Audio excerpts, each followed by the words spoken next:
Okay, question number 5 करते हैं अपन। ऊपर हेडिंग डालेंगे हम calculation of current ratio. Okay, अब हमारे पास इस क्वेश्चन में स्टूडेंट 3 चीज़ें गिवन है। वर्किंग कैपिटल 6 लाख की गिवन है, देन टोटल डेप्ट मतलब होता है पूरा कर्जा। अब पूरा कर्जा मतलब हम किस किस से लोगों से कर्जा ले सकते हैं? बाहरी लोगों से, और ऐसे लोगों से लेते हैं हम बाहरी लोगों से कर्जा जो कि लॉन्ग टर्म के लिए होता है, और कुछ ऐसे कर्जे लेते हैं हम बाहर से जो कि शॉर्ट टर्म के लिए होते हैं। तो जब टोटल डेप्स होते हैं तो इसमें लॉन्ग टर्म डेप्स और शॉर्ट टर्म डेप्स दोनों ही होते हैं। ठीक है, तो टोटल डेप्ट उन्होंने दिए 27 लाख के, जिसमें उन्होंने नॉन करंट लाइबिलिटीज़ दिए 24 लाख की। तो टोटल डेप्ट का ही हिस्सा होता है नॉन करंट लाइबिलिटीज़ और करंट लाइबिलिटीज़। अब यहाँ हमारे पास करंट लाइबिलिटीज़ नहीं दी है उन्होंने। हमें निकालने को क्या कहा उन्होंने? क्वेश्चन में पूछ लिया है कि करंट रेशियो निकाल के बताओ। तो पहले अपन इसका फॉर्मूला डालते हैं। Current ratio is equals to current assets upon current liabilities.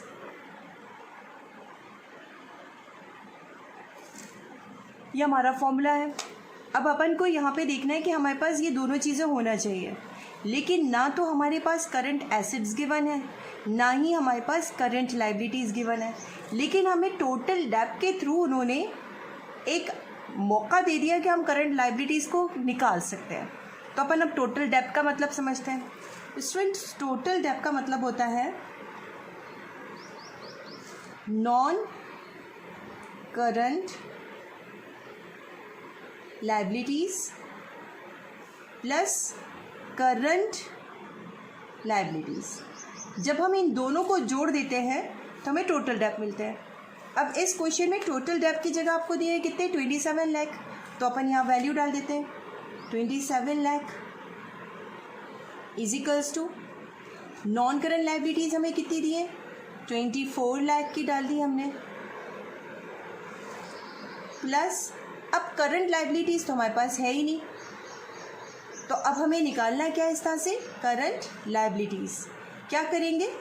27 lakh में से माइनस कर देंगे 24 लाख को।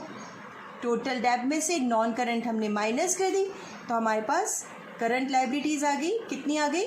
माइनस करने से 3 लाख। यहाँ तक समझ में आ गया आप लोग को? तो अब मेरे पास करंट लायबिलिटीज़ है, लेकिन करंट एसेट्स फिर भी नहीं है। अब मैं फिर देख रही हूँ कि मुझे और क्या दिया उन्होंने। ये 2 से मैंने करंट लायबिलिटी निकाल ली, अब मुझे करंट एसेट निकालने के लिए यही मिला है।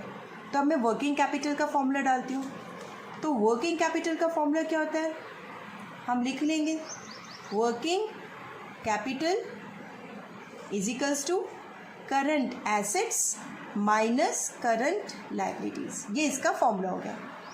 अब वर्किंग कैपिटल की जगह मैं 6 लाख लिख सकती हूँ, तो मैं इसकी जगह क्या लिख लेती हूँ?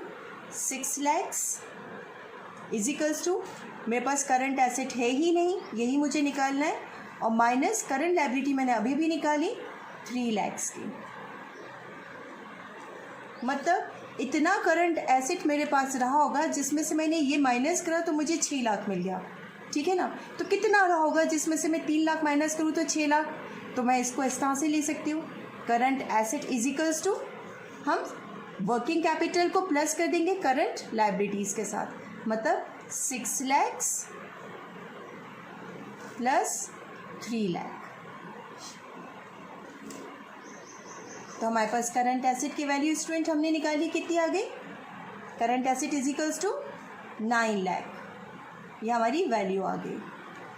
अब मेरे पास करंट एसेट भी आ गया और करंट लायबिलिटीज़ भी आ गई। मुझे चाहिए करंट रेशियो, दोनों ही चीज़ें मेरे साथ है, मैं फॉर्मूले में डाल दूँगी। फॉर्मूला क्या हुआ? Current ratio is equals to current assets 9 lakh divided by current liabilities जो हमने पहले निकाली है 3 लाख।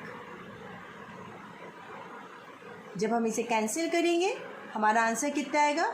3 ज़ा 9। तो हमारा आंसर क्या हुआ? 3:1, and this is the final answer.